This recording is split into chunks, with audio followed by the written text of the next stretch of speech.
Bonsoir ou bonjour, frères et sœurs. Après avoir, disons, été avec vous durant ces dernières périodes, nous avons abordé des sujets assez importants. Notamment, dernièrement, nous avons parlé du dualisme, la conscience et le monde holographique. Avant cela, nous avons parlé sur une vidéo toujours publiée sur YouTube que les Noirs périssent par la main du Noir. Avant cela, interférences extraterrestres dans le monde mélanoderme. Et encore avant cela, complot contre les humanités noires. Aujourd'hui, après avoir tourné autour de ce concept, je retourne sur l'homme parce que c'est le point cardinal, c'est le dominateur commun de toutes les équations, de toutes les équations sur le plan holographique. L'homme reste l'acteur principal parce que l'homme même est le créateur du monde holographique. Actuellement, dans beaucoup de pays du monde, les perspectives de vie pour les futurs ont été réduites à zéro, nettement à zéro. Et l'Afrique noire, quand je dis l'Afrique, je parle dans cette situation bien de l'Afrique noire. Je ne parle pas de l'Afrique du Sud, qui n'est pas un pays noir, bien qu'il y ait une population, disons une certaine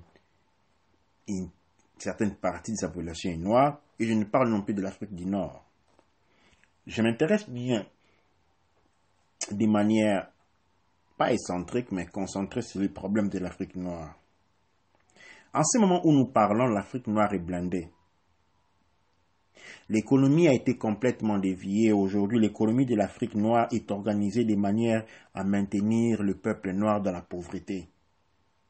Dans une pauvreté perpétuelle et en expansion démographique. Quand vous regardez les dernières données, pas de l'économie comme nous la connaissons, mais de l'économie des ménages, c'est-à-dire l'économie sociale, nous avons une expansion dangereuse de la pauvreté. La pauvreté qui apporte ou qui traîne avec elle les crimes, les délits, parce qu'elle apporte à la lutte, à la survie. L'économie de cette région du monde est siglée où existe seul et seulement pour empêcher toute tentative d'accumuler la richesse, ou même de pouvoir tout simplement organiser une économie de survie à long terme, excusez-moi. Nous devons examiner l'économie de cette région, de l'Afrique noire. Et aujourd'hui même, les concepts économiques tels qu'il est imposé à l'Afrique, ou tel qu'elle est vécue à l'Afrique, c'est un processus long vers l'empauvrissement. Et l'appauvrissement porte à la mort. Et nous pouvons aujourd'hui dire que la pauvreté est utilisée comme arme de masse, parce que la pauvreté tue, la faim tue. On parle de guerre militaire, mais on ne parle pas de guerre économique. Une des versions de guerre économique que nous avons connues pendant le XVIe siècle européen, c'était selon lequel quand on attaquait un pays qui se renfermait sur elle, parce que dans le temps il y avait des châteaux, et les champs, les terres cultivables étaient à l'extérieur du château. Alors on pouvait faire une guerre militaire avec la possibilité d'accumuler des pertes par les combats directs, corps à corps, où les caterpillars ont lancé des pierres, mais cela de toute manière comportait des pertes aussi du côté de l'armée qui attaque. Une autre technique qui a été élaborée durant ce siècle, c'était celui de, une fois le peuple attaqué, se renferme autour de ces quatre murs, il est coupé de ses champs et on les laisse mourir de faim. On les laisse mourir de faim jusqu'à ce qu'ils vont être contraints à sortir dehors et à se laisser prendre. C'est une guerre qui peut durer longtemps dans le temps, mais dont les résultats sont toujours très attendus. quelles que soient les réserves alimentaires contenues à l'intérieur du château, on finit toujours par mourir de faim parce que l'on mange jour et jour. Et donc, vous vous rendez compte que l'économie africaine aujourd'hui est une arme utilisée contre elle-même. Je parle toujours de l'Afrique noire. Où, en créant une situation dans laquelle cette économie se transforme non plus en moteur économique, mais en une équation qui provoque la pauvreté, qui crée la pauvreté. Le travail est devenu fausse. Il n'y a pas de travail. Et exténuant, on travaille trop. On est soumis à de grands stress pour généralement récolter très peu. Sans possibilité de produire, ne fût-ce que les richesses qui peuvent assurer la survie. Eh bien, nous devons réaliser que ceci est une technique de guerre. Est une technique de guerre subtile, mais reste toujours une technique de guerre. Les cultures, ou quand nous parlons généralement de culture africaine, la culture est bloquée.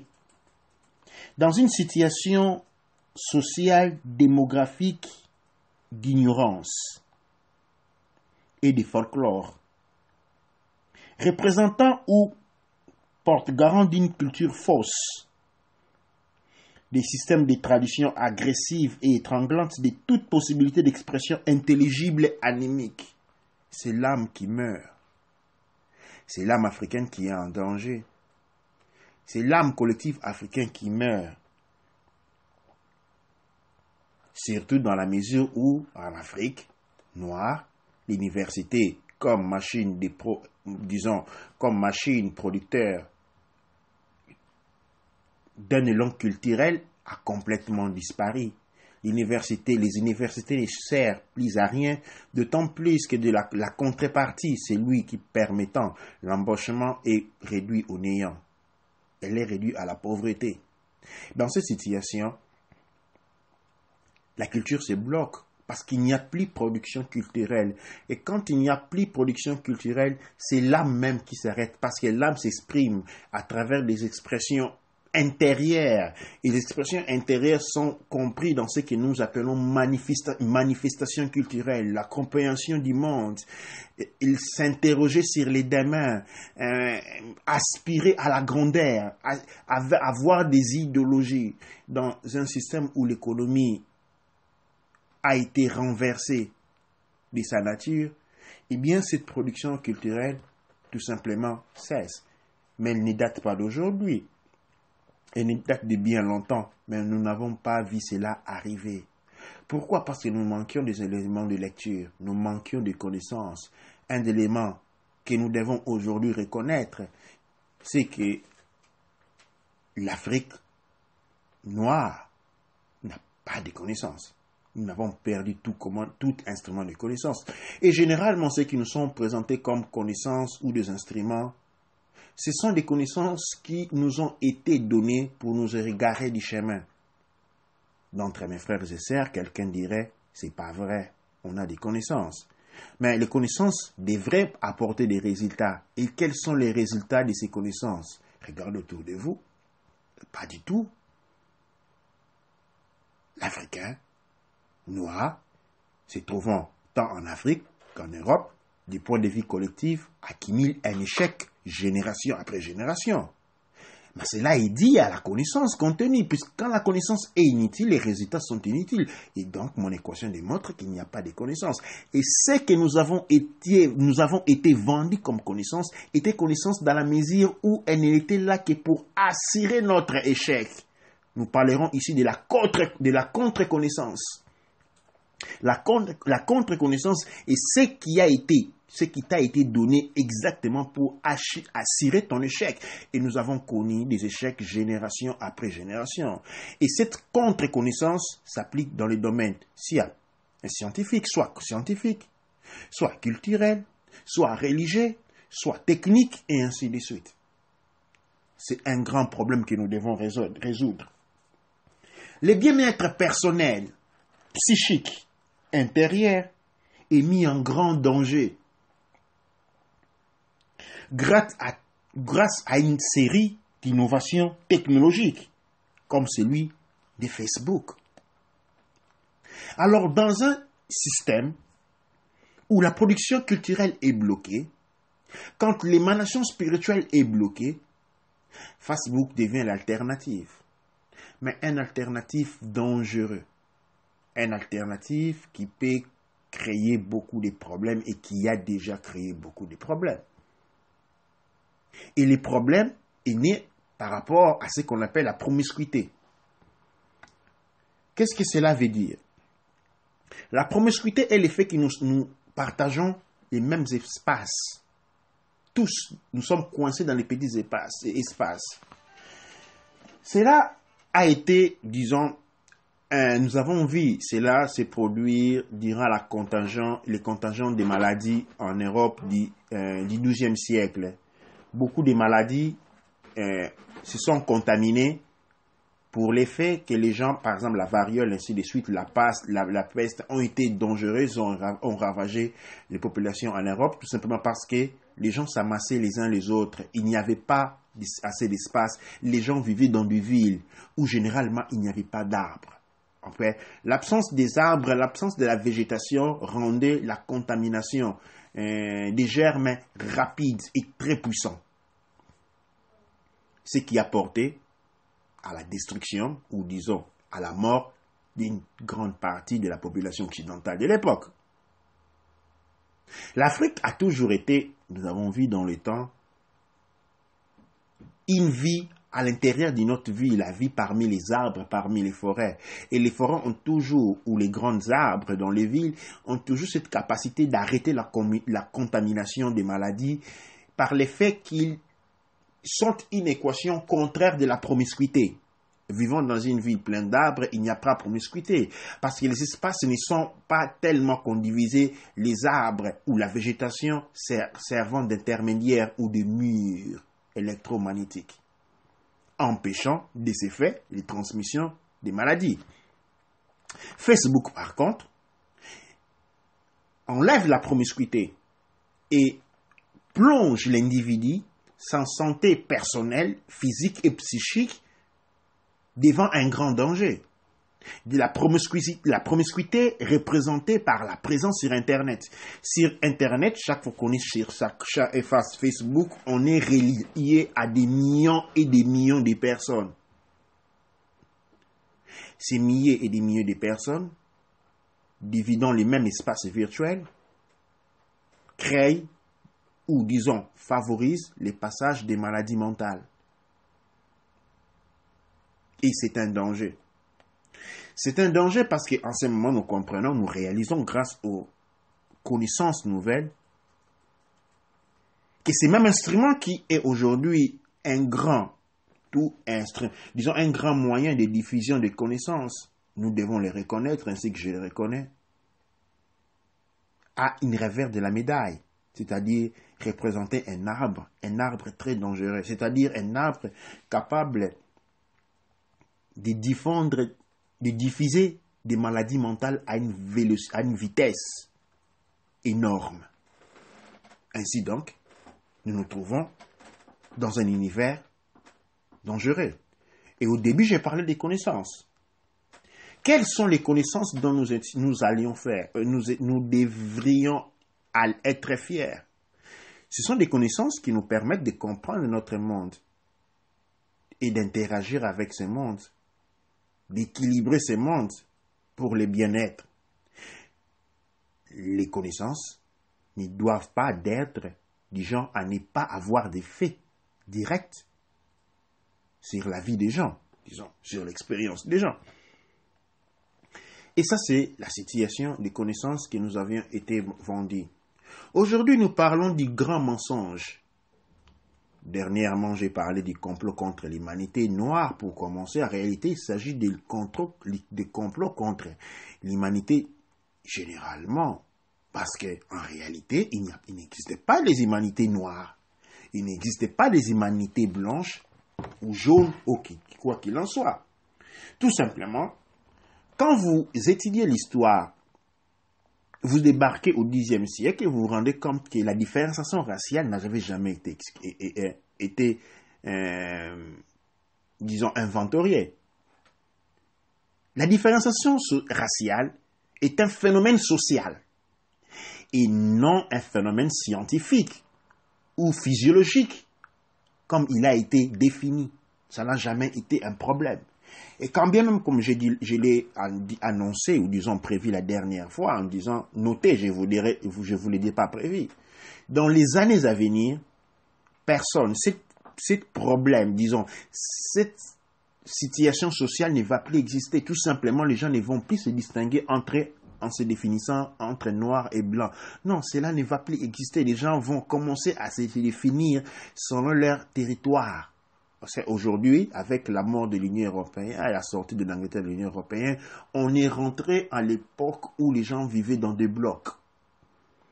Où vous naissez dans un bloc, vous y grandissez et vous y restez. Le racisme a été possible parce que les blocs avaient été divisés. Donc, il a été possible de créer cette excuse, utiliser cette partie de la médaille pour diviser les gens. Mais aujourd'hui, les gens vivent les uns des autres. Et donc, les racismes, comme instrument social, n'a plus de raison d'être. Ou je pourrais dire, il ne paye plus. Et donc, il va complètement être désactivé. Et un autre facteur de différenciation pour maintenir la division selon la conception du dualisme va être généré et mis devant les gens. Et comme les porcs, les gens vont s'en nourrir et se tuer les uns des autres. Aujourd'hui, nous avons les mêmes problèmes qui se repropose. Et en suivant un peu la situation que nous sommes en train d'affronter en Afrique même,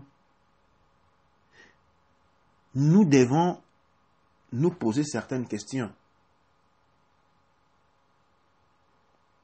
Et ces questions, nous devons pouvoir donner des réponses.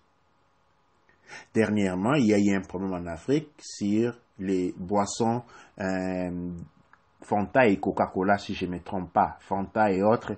Pourquoi? Parce que ces boissons sucrées, fabriquées pour les marchés africains, disons, il y a une situation pour laquelle on a demandé à ces boissons tout simplement d'être retournées en Europe. Arrivées en Europe, personne ne voulait les prendre. C'est-à-dire pourquoi? Parce que pour l'administration européenne, c'est les systèmes, disons, européens, anglais, ces boissons contenaient des substances qui n'étaient pas bonnes pour la santé anglaise. Alors le problème s'est posé au niveau africain. Pourquoi, si ces boissons n'étaient pas bonnes pour les Européens, devaient-ils être bons pour l'Africain noir?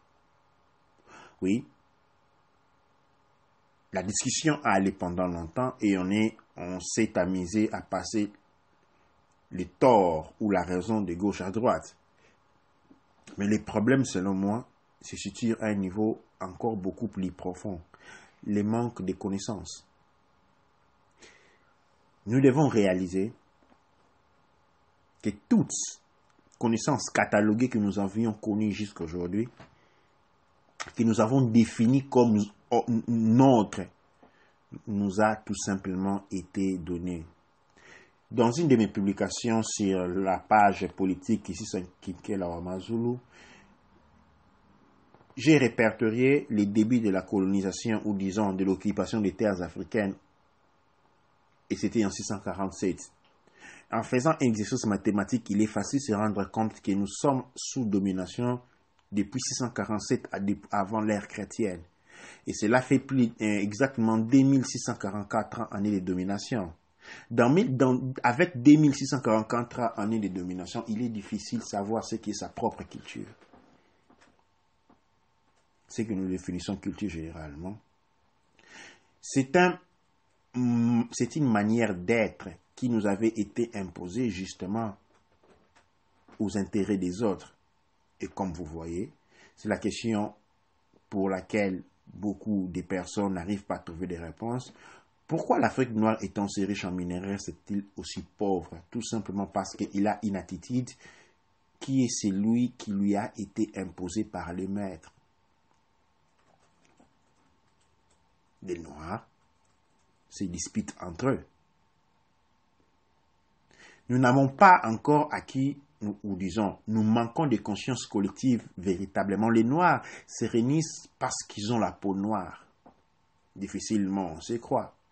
On ne réalise pas que la richesse, le bien-être est une manifestation collective et non individuelle.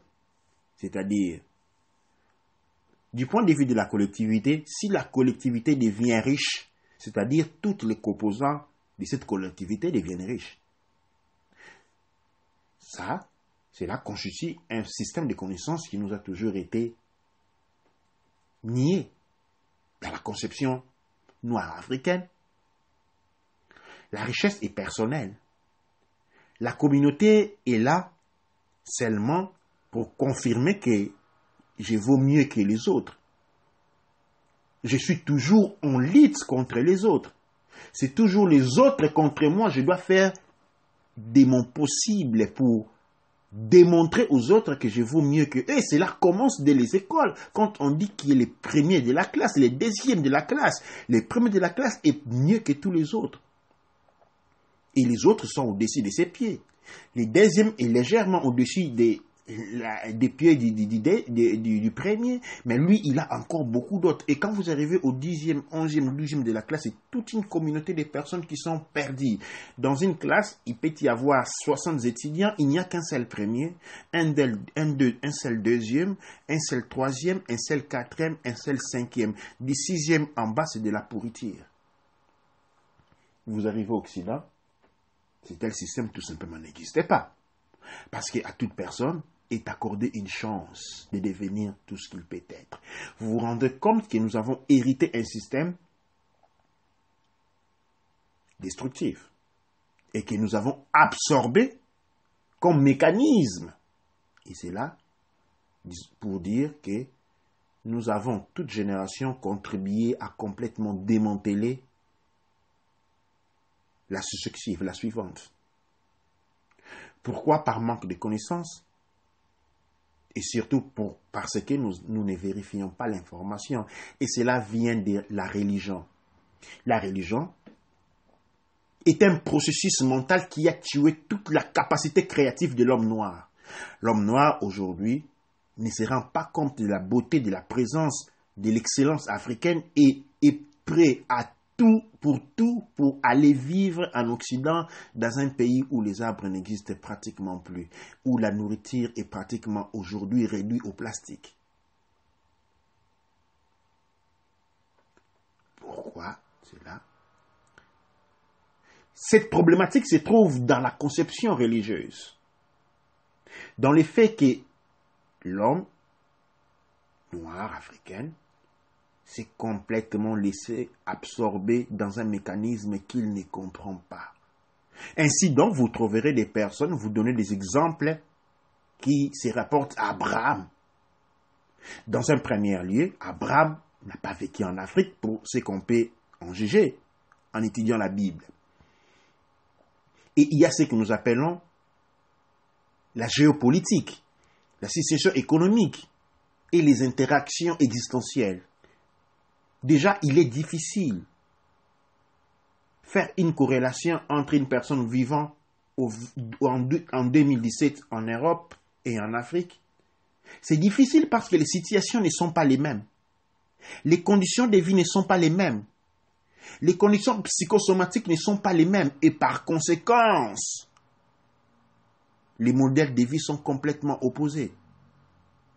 Ce que vit une personne au Bamako n'est pas égal à ce que vit une personne à Londres. On ne peut pas, sauf être vraiment sans connaissance, comparer, utiliser les mêmes modèles de compréhension ou d'étude, ou essayer de mettre en parallèle une personne vivant à Londres et une personne vivant à Bamako. Les interactions sont complètement différentes. La personne qui vit à Bamako ne peut pas se servir du modèle de vie d'une personne qui vit à Londres ou au Zurich. Pas du tout. Par exemple, au Zurich, l'hôpital est gratuit. OK? Pas à Bamako. OK? À Zurich, si il n'y a pas de la nourriture à manger, on peut toujours aller dans un système, disons, dans des endroits pour trouver de la nourriture, sans pour autant aller quémander chez la famille. Mais en Afrique, c'est le contraire. S'il y a une grande différence déjà entre entre la personne qui est au Bamako et à Londres, imaginons-nous entre une personne qui est à Kinshasa et une personne qui a vécu dans un temps qu'on ne peut déjà ne pas calculer aujourd'hui, parce que la vérité sur la Bible est que c'est un livre qui a été écrit, réécrit. Chaque personne, chaque pouvoir qui a occupé Jérusalem a réécrit la Bible à sa manière jusqu'à arriver entre les mains des Romains pour une nouvelle réadaptation. Et cela a continué. C'est-à-dire, nous parlons d'un individu improbable appelé Abraham, qui du point de vue historique, nous ne pouvons pas démontrer son existence, qui a vécu à un temps très lointain, dans un contexte incertain, mais toujours définitivement lointaine dans le temps et dans l'espace, à celui de Kinshasa, et nous allons les mettre en parallèle. Simplement, c'est impossible. Simplement, nous obstantons les ridiculismes. C'est ça, est une défaillance des connaissances. Un problème à se définir. Quand on ne sait pas se définir, on commence à prendre tout ce qu'il y a à la rue. Comme l'on dit, un enfant pas bien éduqué finit par prendre tout ce qu'il y a à la rue comme modèle d'éducation, comme modèle de comportement. Et cela sûrement va créer des situations étranges sur lui. Et ça, c'est le cas aujourd'hui. Ça, c'est le cas dans lequel nous nous retrouvons.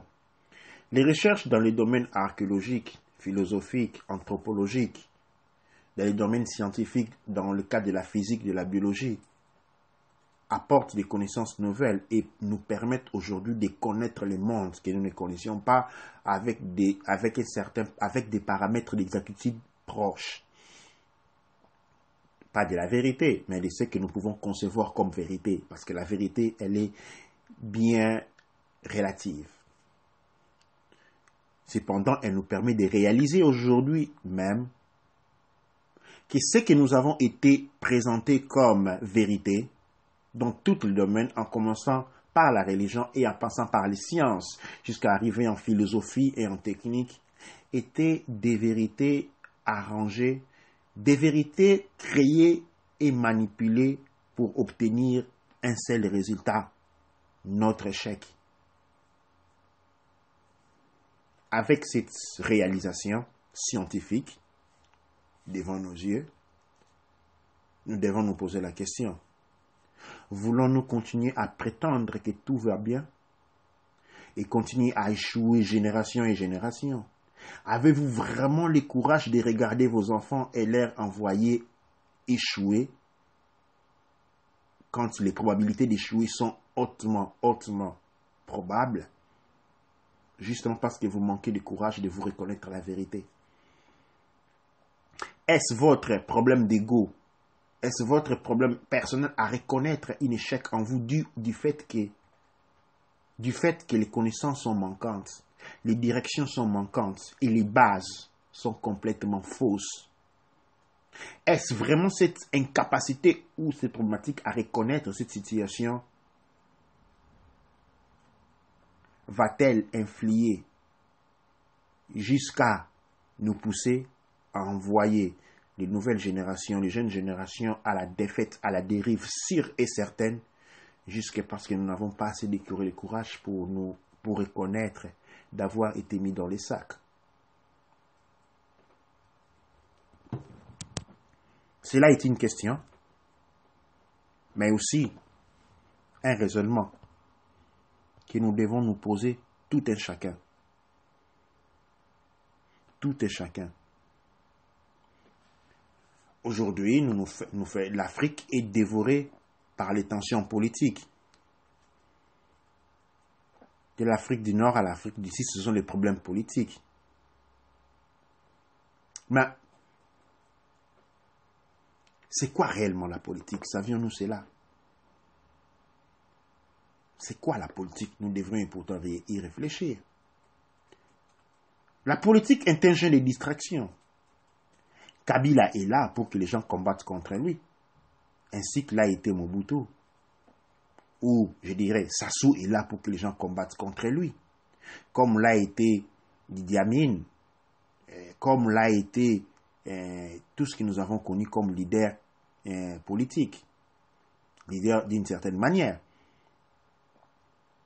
Ils sont là, ils ont été embauchés, ils sont là pour dévier l'attention des personnes, pour tromper l'attention des gens, pour que les gens se concentrent sur la politique, tout en oubliant. Ces gens-là sont là parce qu'ils sont supportés par les systèmes bancaires. Les systèmes bancaires sont le problème. Les systèmes bancaires dictent la vie, dictent les intentions, dictent tout ce que vous devez faire dans votre vie. Les systèmes bancaires tiennent en prison l'économie. C'est le système bancaire international qui a transformé l'économie africaine en la transformant en une piège mortel pour toute personne autochtone qui s'y aventure. Ne vous posez-vous jamais la question, pourquoi est-ce que pendant beaucoup de Noirs de l'Afrique sont portés, sont poussés à abandonner leurs terres, à vendre leurs terres pour venir devenir des esclaves ou finir des prisonniers politiques en Europe? Les Européens de leur côté tombent en masse en Afrique pour aller racheter à des prix très bas tout ce que les Africains ont laissé. Pourquoi les systèmes économiques africains ne fonctionnent-ils pas pour les Noirs, fonctionnent seulement pour les autres? Les Libanais, Japonais, Indiens, Pakistanais règnent en maître en Afrique, pendant que dans leur pays, vous n'avez même pas le droit de vous mettre à vendre devant la rue. Ce sont des questions que nous devons répondre. Et ces questions ne sont pas d'ordre politique. La politique est une comédie qui a toujours été utilisée pendant très longtemps pour distraire. Pour comprendre cela, nous devons tourner nos yeux vers le système bancaire. Je dis, il faut comprendre le système bancaire. Quand vous parlez de l'argent, certains vont vous dire que les Africains aussi avaient toujours utilisé de l'argent, que les trocs se faisaient au moyen des coquillages. Eh bien, si. Je dirais oui, c'est vrai. Mais à peu près. Parce que les connaissances du système bancaire qui sort du système du contrôle des consciences est quelque chose de beaucoup plus vieux que cela. Et pour comprendre exactement le système de contrôle dont le système monétaire a aujourd'hui pris la relève du système religieux, nous devons remonter jusqu'au moins à 350 millions d'années. Vous vous rendez compte, on parle de quelque chose de bien grand. Mais cependant, sans avoir mis les mains sur ce genre de connaissances, sans avoir allumé nos consciences, nos cerveaux sur cette caractéristique des techniques et des connaissances, nous n'avons pas de possibilité de nous en sortir. Car les vrais secrets dont regorgent les sociétés secrètes ne sont pas des secrets d'ordre mystique, d'ordre ésotérique, pour ne dire ce qui est caché, comme beaucoup le pensent.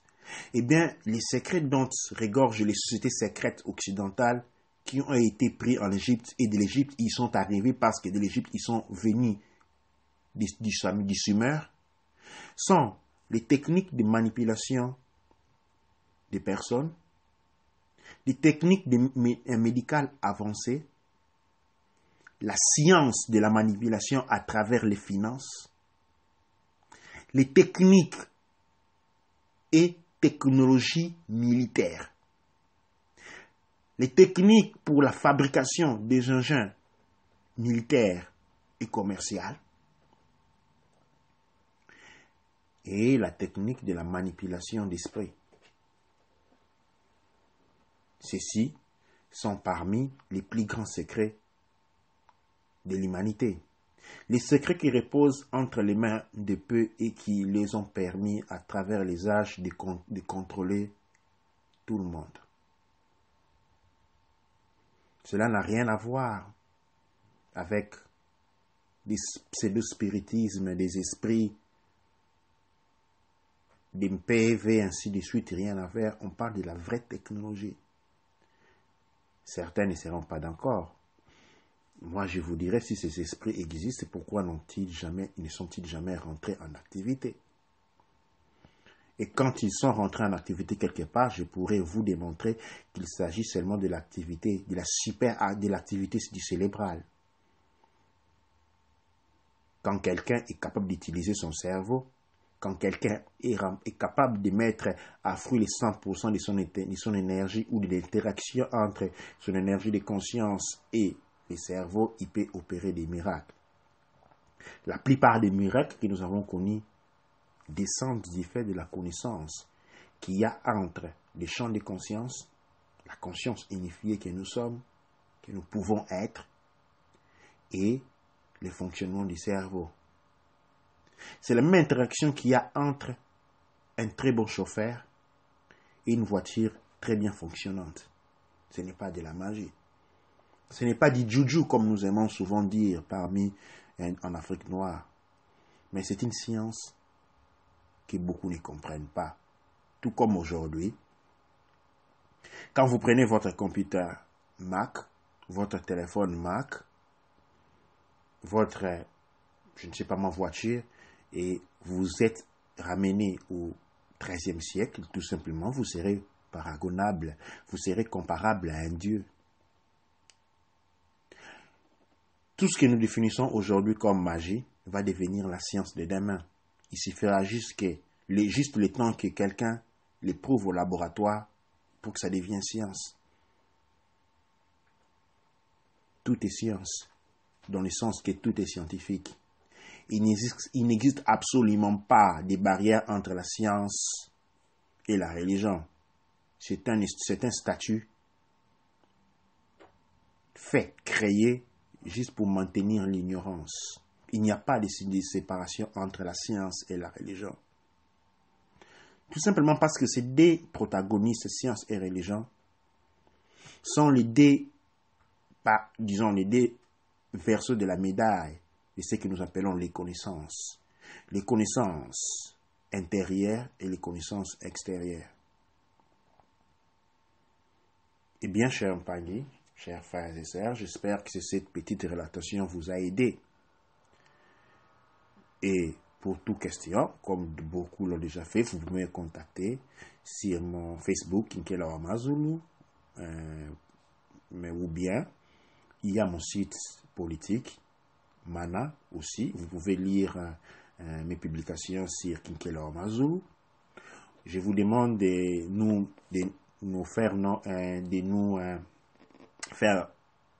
nous supporter à travers votre petit like ou subscription sur Facebook ou sur YouTube, nous permettre de voir, de réaliser et de comprendre que vous êtes intéressé, ou du moins ce que nous vous apportons comme connaissance, comme question, comme doute vous intéresse. S'il y a des questions, nous sommes là pour répondre aux questions. Eh bien, chers frères et sœurs, je vais m'arrêter ici. J'espère avec tout mon cœur que